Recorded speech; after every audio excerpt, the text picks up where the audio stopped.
ಎಲ್ಲರಿಗೂ ನಮಸ್ಕಾರ. ನಾನು ನಿಮ್ಮ doctor B K Ram Praveen, Janata Ayurveda Hassan. ಓಂ ನಮಾಮಿ ಧನ್ವಂತರಿ ಮಾದಿದೇವಂ ಸುರಾಸುರೈರ್ವಂದಿತ ಪಾದಪದ್ಮಂ ಲೋಕೆ ಜರಾರುಭಯ ಮೃತ್ಯುನಾಶಂ ಧಾತಾರಮೇಶಂ ವಿವಿಧೌಷಧೀನ ಧನ್ವಂತರಿ ರಮಾನಾಥಂ ಸರ್ವರೋಗ ನಿವಾರಕಂ ಆಯುರ್ವೇದ ಪ್ರವರ್ತಾರಂ ಒಂದೇ ಪೀಯೂಷದಾಯಕಂ. ಸರ್ವೇ ಜನಃ ಸುಖಿನೋ ಭವಂತೋ ಸರ್ವೇ ಸಂತೋ ನಿರಾಮಯಂ. ಶಾಂತಿ ಶಾಂತಿ ಶಾಂತಿ.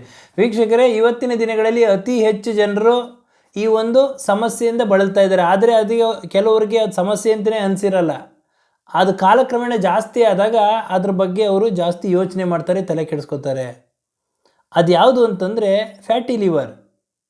ಡಾಕ್ಟ್ರ್ ಹತ್ರ ಹೋಗಿರ್ತಾರೆ, ಏನೋ ಚೆಕ್ ಮಾಡ್ಸೋಕೆ ಹೋಗಿರ್ತಾರೆ, ಹೊಟ್ಟೆ ನೋವು, ಗ್ಯಾಸ್ಟ್ರೈಟಿಸು, ಏನೋ ಒಂದು ಸಮಸ್ಯೆಗೆ ಹೋಗಿರ್ತಾರೆ. ಔಷಧಿ ಮಾತ್ರೆ ಎಲ್ಲ ಕೊಡ್ತಾರೆ ಡಾಕ್ಟ್ರು. ಅವಾಗ ಹೆಂಗಾರಾಗಲಿ ಒಂದು ಸ್ಕ್ಯಾನಿಂಗ್ ಮಾಡಿಸಿ ಅಂತ ಬರ್ಕೊಡ್ತಾರೆ. ಅಬ್ಡಮನ್ ಅಲ್ಟ್ರಾಸೌಂಡ್ ಸ್ಕ್ಯಾನಿಂಗ್ ಮಾಡಿಸಿದಾಗ ಅದರಲ್ಲಿ ಲಿವರಲ್ಲಿ ಫ್ಯಾಟಿ ಲಿವರ್ ಗ್ರೇಡ್ 1 ಅಥವಾ ಗ್ರೇಡ್ 2 ಅಂತ ಬಂದಿರುತ್ತೆ. ಆವಾಗ ಅವ್ರು ಗಾಬರಿ ಆಗ್ತಾರೆ, ನನ್ನ ಫ್ಯಾಟಿ ಲಿವರ್ ಅಂತ ಬಂದಿದೆಯಲ್ಲ, ಲಿವರಲ್ಲಿ ಈ ಕೊಬ್ಬಿನಂಶ ಫ್ಯಾಟ್ ಡೆಪಾಸಿಷನ್ ಆಗಿದೆಯಲ್ಲ, ಏನು ಅಂತ ಕೇಳಕ್ಕೆ ಬರ್ತಾರೆ. ಕೆಲವೊಬ್ರು ಅದನ್ನು ನೆಗ್ಲೆಕ್ಟ್ ಮಾಡಿಬಿಡ್ತಾರೆ. ಡಾಕ್ಟ್ರು ಕೆಲವೊಬ್ರು ಏನಂತ ಹೇಳ್ತಾರೆ ಅಂದರೆ, ಏನು ತೊಂದರೆ ಇಲ್ಲ, ಸುಮ್ಮನಿರಿ, ಏನೋ ನಿಮಗೆ ಅದೇನು ಲಕ್ಷಣ ಪೇಯ್ನ್ ಕಾಣಿಸ್ತಿಲ್ಲ ಅಂದರೆ ಸುಮ್ಮನಿರಿ ಅಂತ ಹೇಳ್ತಾರೆ. ಯಾವಾಗ ಇದು ಹೆಚ್ಚಾಗ್ತಾ ಹೋಗ್ತದೋ, ಗ್ರೇಡ್ 1, 2, 3 ಹಾಗೂ ಇನ್ನು ಮುಂದಿನ ಇದು ಪ್ರೋಗ್ರೆಷನ್ ಆಗ್ತಾ ಹೋಗ್ತದೋ, ಕಾಲಕ್ರಮೇಣ ಡಿಸ್ಕಂಫರ್ಟ್ ಆಗೋದು, ಹಲವಾರು ಸಮಸ್ಯೆಗಳನ್ನ ಎದುರಿಸ್ತೀರಾ. ಇವತ್ತಿನ ಈ ಒಂದು ಸಂಚಿಕೆಯಲ್ಲಿ ಫ್ಯಾಟಿ ಲಿವರ್ ಅಂತಂದರೆ ಏನು, ಅದನ್ನು ಏನಂತ ಕರೀತಾರೆ, ಅದಾಗಲು ಕಾರಣ ಏನು, ಅದರ ಲಕ್ಷಣಗಳೇನು, ಅದರ ಟೈಪ್ಸ್ ಏನು, ಅದನ್ನು ಯಾವ ರೀತಿ ಕಂಡುಹಿಡಿತಾರೆ, ಹಾಗೂ ಇದಕ್ಕೆ ಪರಿಹಾರ ಏನು, ಈ ಎಲ್ಲ ವಿಷಯವನ್ನು ಸವಿವರವಾಗಿ ತಮಗೆ ತಿಳಿಸ್ಕೊಡ್ತೀನಿ ವೀಕ್ಷಕರೇ. ಫ್ಯಾಟಿ ಲಿವರ್ನ ಹೆಪ್ಯಾಟಿಕ್ ಸ್ಟೀಟೋಸಿಸ್ ಅಂತ ಕರೀತಾರೆ. ಫ್ಯಾಟಿ ಲಿವರ್ ಅಂದರೆ ಸಾಮಾನ್ಯವಾಗಿ ನಮ್ಮ ಲಿವರಲ್ಲಿ ಫ್ಯಾಟ್ ಇದ್ದೇ ಇರ್ತದೆ. ಆದರೆ ಇದು ಯಾವಾಗ ಇದರ ಪ್ರಮಾಣ ಜಾಸ್ತಿ ಆಗ್ತದೋ ಆವಾಗ ಫ್ಯಾಟಿ ಲಿವರ್ ಅಂತ ಕರೀತಾರೆ. ಫ್ಯಾಟಿ ಲಿವರಲ್ಲಿ 2 ಟೈಪ್ಸ್ ಇದೆ. ಒಂದು alcoholic fatty liver disease, AFLD ಅಂತ ಕರೀತಾರೆ. ಇನ್ನೊಂದು non alcoholic fatty liver disease ಅಂತ ಕರೀತಾರೆ, ಅಥವಾ ಇದನ್ನು metabolic associated fatty liver disease ಅಂತ ಕರೀತಾರೆ, MAFLD ಅಂತ. ಅಂದರೆ ಮೊದಲನೇದು ಆಲ್ಕೋಹಾಲಿಕ್ ಫ್ಯಾಟಿ ಲಿವರ್ ಡಿಸೀಸಿಗೆ ಬರೋಣ. ಆಲ್ಕೋಹಾಲಿಕ್ ಫ್ಯಾಟಿ ಲಿವರ್ ಡಿಸೀಸ್ ಅಂತಂದರೆ ಯಾರು ಅತಿಯಾಗಿ ಒಂದು ಮದ್ಯಪಾನ ಡ್ರಿಂಕ್ಸ್ ಮಾಡ್ತಾ ಇರ್ತಾರೋ ಅಂಥವರಲ್ಲಿ ಲಿವರ್ ಸೆಲ್ಗಳು ಡ್ಯಾಮೇಜ್ ಆಗ್ತಾ ಹೋಗ್ತದೆ. ಕಾಲಕ್ರಮೇಣ ಡ್ಯಾಮೇಜ್ ಆಗ್ತಾ ಆಗ್ತಾ ಅದಕ್ಕೆ ಫ್ಯಾಟ್ ಡೆಪಾಸಿಷನ್ ಆಗ್ತಾ ಹೋಗ್ತದೆ. ಹಾಗೂ ಕಾಲಾನಂತರದಲ್ಲಿ ಫ್ಯಾಟ್ ಡೆಪಾಸಿಷನ್ ಆಗಿ ಇದು ಹಲವಾರು ಸಮಸ್ಯೆಗಳಿಗೆ ಒಂದು ಅವಕಾಶ ಮಾಡಿಕೊಡ್ತದೆ. ಇದಕ್ಕೆ ಆಲ್ಕೋಹಾಲಿಕ್ ಫ್ಯಾಟಿ ಲಿವರ್ ಡಿಸೀಸ್, ಇದು ಡ್ರಿಂಕ್ಸ್ ಮಾಡೋದ್ರಿಂದ ಬರ್ತಕ್ಕಂಥ ಒಂದು ಸಮಸ್ಯೆ. ಇನ್ನು ಎರಡನೇದು non alcoholic fatty liver disease. ಇದು ಅಂದರೆ ಆಲ್ಕೋಹಾಲ್ ಇವರೇನು ಸೇವನೆ ಮಾಡ್ತಾ ಇರೋದಿಲ್ಲ, ಆದರೆ ಅತಿಯಾದ ಒಂದು ಸಿಹಿ ಪದಾರ್ಥಗಳು, ಸ್ವೀಟ್ಸು, ಶುಗರ್ ಜಾಸ್ತಿ ಇರ್ತಕ್ಕಂಥ ಆಹಾರ ಪದಾರ್ಥಗಳನ್ನ, fried foods, junk foods, processed ಫುಡ್ಗಳನ್ನ ಅತಿಯಾಗಿ ತಿನ್ನೋದ್ರಿಂದ, ಕರ್ದಿರೋ ಪದಾರ್ಥಗಳು, ಜಿಡ್ಡಿನ ಪದಾರ್ಥಗಳನ್ನ ಅತಿ ಹೆಚ್ಚು ಸೇವನೆ ಮಾಡೋದ್ರಿಂದ ಫ್ಯಾಟ್ ಡೆಪಾಸಿಷನ್ ಆಗ್ತದೆ. ಇದಕ್ಕೆ non alcoholic fatty liver disease ಅಂತ ಕರೀತಾರೆ.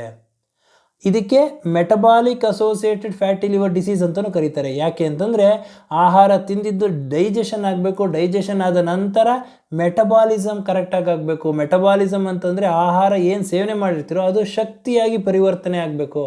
ಇಲ್ಲಿ ಮೆಟಬಾಲಿಸಮಲ್ಲಿ ಏರುಪೇರು ಆಗ್ತದೆ. ಹಾಗಾಗಿ ಇದಕ್ಕೆ metabolic associated fatty liver disease ಅಂತಲೂ ಕರೀತಾರೆ. ಯಾಕೆಂದರೆ ಜಿಡ್ಡಿನ ಅಂಶ ಇರ್ತದೆ, ಸಿಹಿಯ ಪದಾರ್ಥಗಳಿರ್ತದೆ. ಇದು ಹೆಚ್ಚಾಗಿ ಸೇವನೆ ಮಾಡೋದ್ರಿಂದ ಓವರ್ ಆಗಿ ಹೆಚ್ಚಾಗಿ ಫ್ಯಾಟ್ ಡೆಪಾಸಿಷನ್ ಅಂತಂದರೆ ಕೊಬ್ಬಿನಂಶ ಲಿವರಲ್ಲಿ ಶೇಖರಣೆ ಆಗ್ತದೆ. ಇದರಲ್ಲಿ ಹಲವಾರು ಸ್ಟೇಜ್ಗಳಿದೆ. ಅಂದರೆ ಹೆಚ್ಚಾಗಿ ನೀವು ಆಹಾರದಲ್ಲಿ ಏನಾದರೂ ಹೆಚ್ಚಿನ ಅಂಶಗಳು ಈ ಥರ ಜಿಡ್ಡಿನ ತಿಂತಾ ಹೋದರೆ ಇದು ಸ್ಟೇಜ್ಗಳು ಜಾಸ್ತಿ ಆಗ್ತಾ ಹೋಗ್ತದೆ. ಮೊದಲನೇದೇನು ಅಂತಂದರೆ fatty liver grade 1, grade 2, grade 3. Fatty liver grade 1 ಅಂತಂದರೆ ಇನಿಷಿಯಲ್ ಆಗಿ ಸ್ವಲ್ಪ ಫ್ಯಾಟ್ ಡೆಪಾಸಿಷನ್ನು ಲಿವರ್ ಮೇಲೆ ಆಗಿರ್ತದೆ. ಗ್ರೇಡ್ 2ನಲ್ಲಿ ಸ್ವಲ್ಪ ಜಾಸ್ತಿ ಇರ್ತದೆ. ಗ್ರೇಡ್ 3ನಲ್ಲೂ ಹೆಚ್ಚಿನ ಫ್ಯಾಟ್ ಡೆಪಾಸಿಷನ್ ಇರ್ತದೆ. ಇನ್ನು ಸೆಕೆಂಡ್ ಸ್ಟೇಜ್ ಯಾವುದು ಅಂತಂದರೆ ನ್ಯಾಶ್ ಅಂತ ಕರೀತಾರೆ. ಅಂದರೆ ನಾನ್ ಆಲ್ಕೋಹಾಲಿಕ್ ಸ್ಟೀಟೋ ಹೆಪಟೈಟಿಸ್ ಅಂತ ಕರೀತಾರೆ. ಇದರಲ್ಲಿ ಏನಾಗಿರ್ತದೆ ಅಂತಂದರೆ ಫ್ಯಾಟ್ ಡೆಪಾಸಿಷನ್ ಆಗಿರೋದ್ರ ಜೊತೆಗೆ ಲಿವರ್ ಡ್ಯಾಮೇಜ್ ಆಗೋಕ್ಕೆ ಶುರುವಾಗಿರ್ತದೆ. ಲಿವರ್ ಇನ್ಫ್ಲಮೇಷನ್ ಆಗುತ್ತೆ. ಇನ್ಫ್ಲಮೇಷನ್ ಅಂದರೆ ಲಿವರ್ ಊತ ಬಂದಿರ್ತದೆ. ಹಾಗೂ ಮೂರನೆಯದು ಏನಾಗ್ತದೆ ಅಂದರೆ ಫೈಬ್ರೋಸಿಸ್ ಅಂತಂದರೆ ಸ್ಕಾರ್ ಫಾರ್ಮೇಷನ್. ಈ ಲಿವರಲ್ಲಿ ಫ್ಯಾಟ್ ಡೆಪಾಸಿಷನ್ ಆಗಿ ಡ್ಯಾಮೇಜ್ ಆಗೋಕ್ಕೆ ಶುರುವಾಗಿ ನಂತರ ಸ್ಕಾರ್ ಆಗ್ತಾ ಹೋಗ್ತದೆ. ಹಾಗೂ ನಾಲ್ಕನೇದು ಏನು ಅಂತಂದರೆ ಸಿರ್ರೋಸಿಸ್ ಆಫ್ ಲಿವರ್ ಅಂತಾರೆ. ಯಾವಾಗ ಈ ಸ್ಕಾರಿಂಗ್ ಜಾಸ್ತಿ ಆಗ್ತಾ ಹೋಗುತ್ತೋ, ಡ್ಯಾಮೇಜ್ ಜಾಸ್ತಿ ಆಗ್ತಾ ಹೋಗುತ್ತೋ ಅಂಥ ಒಂದು ಸಮಸ್ಯೆಗೆ ಲಿವರ್ ಸಿರ್ರೋಸಿಸ್ ಅಂತ ಕರೀತಾರೆ. ಐದನೇದು ಏನು ಅಂತಂದರೆ ಲಿವರ್ ಫೇಲ್ಯೂರ್ ಅಂತಾರೆ. ಹಾಗೂ ಅಥವಾ ಕೆಲವೊಬ್ಬರಲ್ಲಿ ಇನ್ನು ರೇರ್ ಕಂಡೀಷನಲ್ಲಿ ಏನಾಗ್ತದೆ ಅಂತಂದರೆ ಲಿವರ್ ಕ್ಯಾನ್ಸರ್ ಆಗುವ ಸಾಧ್ಯತೆಗಳು ಇರ್ತದೆ. ಹೀಗೆ ಸ್ಟೇಜ್ ಬೈ ಸ್ಟೇಜ್ ಇದು ಹೆಚ್ಚಾಗ್ತಾ ಹೋಗ್ತದೆ. ಆದ್ದರಿಂದ ಇನಿಷಿಯಲ್ ಸ್ಟೇಜಲ್ಲೇ, ಪ್ರಾರಂಭಿಕ ಹಂತದಲ್ಲೇ ನಿಮಗೆ ಲಿವರಲ್ಲಿ ಫ್ಯಾಟಿ ಲಿವರ್ ಇದೆ ಅಂತ ಗೊತ್ತಾದ ತಕ್ಷಣವೇ ನಿಮ್ಮ ಆಹಾರ ವಿಹಾರ ದಿನಚರಿ ಈ ಒಂದು ಎಕ್ಸಸೈಸ್ ಇವುಗಳಲ್ಲಿ ನೀವು ಸರಿ ಮಾಡ್ಕೊಂತು ಅಂದರೆ ಮುಂದಿನ ಸ್ಟೇಜ್ಗಳಿಗೆ ಹೋಗೋದಿಲ್ಲ, ಆರೋಗ್ಯದಿಂದ ಇರ್ತೀರ. ಹಾಗಾದರೆ ಇದಕ್ಕೆ ಯಾವ ರೀತಿ ಇದನ್ನು ಕಂಡುಹಿಡಿಯೋದು ಅಂತಂದರೆ ಹಲವಾರು ರೀತಿಯ ಒಂದು ಇದರಿಂದ ಕಂಡುಹಿಡಿತಾರೆ. ಪ್ರಮುಖವಾಗಿ ಅಲ್ಟ್ರಾಸೌಂಡ್ ಸ್ಕ್ಯಾನಿಂಗ್ ಮಾಡಿಸೋದ್ರಿಂದ ನಿಮ್ಮ ಲಿವರಲ್ಲಿ ಫ್ಯಾಟ್ ಡೆಪಾಸಿಷನ್ ಆಗಿದೆಯಾ, ಅದು ಯಾವ ಗ್ರೇಡಲ್ಲಿದೆ, ಗ್ರೇಡ್ 1, ಗ್ರೇಡ್ 2, ಗ್ರೇಡ್ 3 ಯಾವ ಒಂದು ಗ್ರೇಡಲ್ಲಿದೆ ಅನ್ನೋದು ಗೊತ್ತಾಗ್ತದೆ.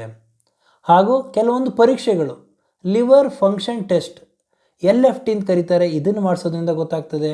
ಅದರಲ್ಲಿ ಪ್ರಮುಖವಾಗಿ ALT ಅಂತಂದರೆ ಅಲನೈನ್ ಅಮೈನೋ ಟ್ರಾನ್ಸ್ಫರೇಸ್ ಅಂತ ಒಂದು ಎನ್ಸೈಮ್ ಟೆಸ್ಟ್ ಮಾಡಿಸೋದ್ರಿಂದ, AST ಅಂತ ಕರೀತಾರೆ ಆಸ್ಪರ್ಟೇಟ್ ಅಮೈನೋ ಟ್ರಾನ್ಸ್ಫರೇಸ್ ಅಂತ ಕರೀತಾರೆ. ಈ ಒಂದು ಎನ್ಸೈಮ್ಸ್ಗಳನ್ನ ಟೆಸ್ಟ್ ಮಾಡಿಸೋದ್ರಿಂದ ನಿಮ್ಮ ಲಿವರ್ ಯಾವ ರೀತಿ ಇದೆ, ಕಂಡೀಷನ್ ಯಾವ ರೀತಿ ಇದೆ ಅಂತ ಗೊತ್ತಾಗ್ತದೆ. ಈ ALT AST ಈ ಒಂದು ಟೆಸ್ಟ್ಗಳನ್ನ ಮಾಡಿಸೋದ್ರಿಂದ ಗೊತ್ತಾಗ್ತದೆ.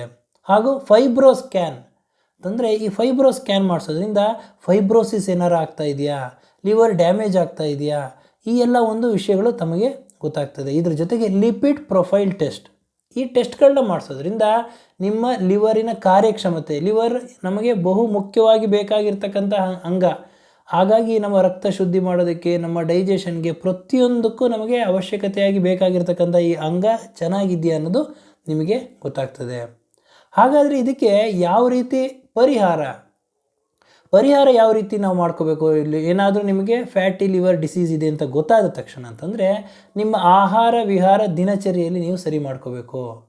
ಆಹಾರದಲ್ಲಿ ಆದಷ್ಟು ನೀವು ಈ ಒಂದು ಸ್ವೀಟ್ ಪದಾರ್ಥಗಳನ್ನ, ಜಂಕ್ ಫುಡ್ಸ್ಗಳನ್ನ, ಶುಗರ್ ಇರ್ತಕ್ಕಂಥ ಆಹಾರ ಪದಾರ್ಥಗಳನ್ನ ನೀವು ಕಡಿಮೆ ಮಾಡಬೇಕಾಗ್ತದೆ. ಅತಿಯಾಗಿ ಸೇವನೆ ಮಾಡಿಬಿಡ್ತಾರೆ ಕೆಲವೊಬ್ಬರು. ಸ್ವೀಟ್ಸ್ ಅಂತಂದರೆ ಸ್ವೀಟ್ ಇಷ್ಟ ಅಂತ ಅಂದ್ಬಿಟ್ಟು ಅತಿಯಾಗಿ ಸ್ವೀಟ್ಸ್ಗಳನ್ನ, ಜಂಕ್ ಫುಡ್ಸ್ಗಳನ್ನ ಹಾಗೂ ಈ ಒಂದು ಪ್ರೋಸೆಸ್ಡ್ ಫುಡ್ಗಳನ್ನ, ಕೂಲ್ ಡ್ರಿಂಕ್ಸ್ಗಳನ್ನ ಹೆಚ್ಚಾಗಿ ಕುಡಿತಾ ಇರ್ತಾರೆ, ಸೇವನೆ ಮಾಡ್ತಾ ಇರ್ತಾರೆ.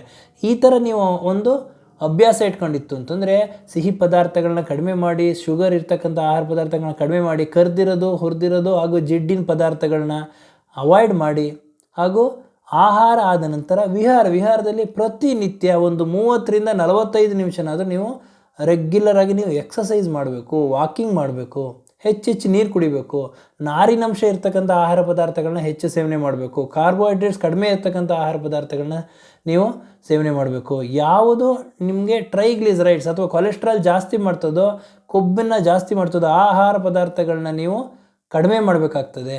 ಪ್ರೋಟೀನ್ ರಿಚ್ ಫುಡ್ಗಳನ್ನ ಸೇವನೆ ಮಾಡಬೇಕು. ವೆಜಿಟೇಬಲ್ಸು, ಗ್ರೀನ್ ಲೀಫಿ ವೆಜಿಟೇಬಲ್ಸು, ನಾರಿನಂಶ ಇರ್ತದೆ, ಫೈಬರ್ ಇರ್ತಕ್ಕಂಥ ಆಹಾರ ಪದಾರ್ಥಗಳನ್ನ ಹೆಚ್ಚು ಸೇವನೆ ಮಾಡಿ. ಆಲ್ಕೋಹಾಲ್ ಡ್ರಿಂಕ್ಸ್ ಏನಾದರೂ ಮಾಡ್ತಾಯಿತ್ತು ಅಂದರೆ ಇದನ್ನು ಅವಾಯ್ಡ್ ಮಾಡಬೇಕಾಗ್ತದೆ. ಡ್ರಿಂಕ್ಸ್ ಅವಾಯ್ಡ್ ಮಾಡೋದ್ರಿಂದ ನಿಮ್ಮ ಫ್ಯಾಟಿ ಲಿವರ್ ಸಮಸ್ಯೆ ನಿವಾರಣೆ ಆಗ್ತಾ ಬರ್ತದೆ.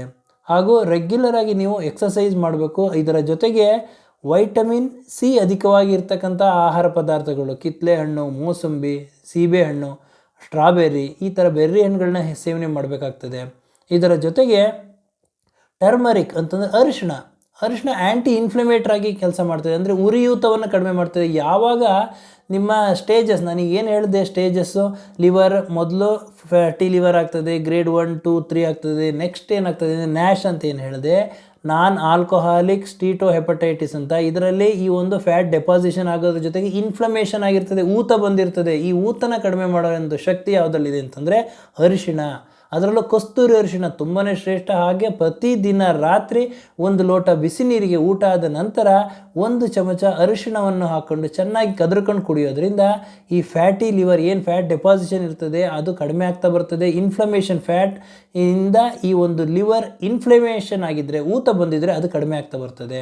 ಹಾಗಾಗಿ ಆಹಾರದಲ್ಲಿ ಅರಿಶಿಣವನ್ನು ಉಪಯೋಗಿಸಿ, ಬೆಳ್ಳುಳ್ಳಿಯನ್ನು ಉಪಯೋಗಿಸಿ, ಹೆಚ್ಚೆಚ್ಚು ನೀರು ಕುಡೀರಿ, ನಾರಿನ ಅಂಶ ಇರ್ತಕ್ಕಂಥ ಆಹಾರ ಪದಾರ್ಥಗಳನ್ನ ಸೇವನೆ ಮಾಡಿ, ವೈಟಮಿನ್ ಸಿ ಅಧಿಕವಾಗಿ ಇರ್ತಕ್ಕಂಥ ಹಣ್ಣು ತರಕಾರಿಗಳನ್ನ ಸೇವನೆ ಮಾಡಿ, ಆಲ್ಕೋಹಾಲ್ ಅಂದರೆ ಮದ್ಯಪಾನ ಮಾಡ್ತಾಯಿದ್ರೆ ಅದನ್ನು ಅವಾಯ್ಡ್ ಮಾಡಿ. ಹಾಗೂ ಪ್ರತಿನಿತ್ಯ ರೆಗ್ಯುಲರ್ ವಾಕಿಂಗ್ ಮಾಡಬೇಕು.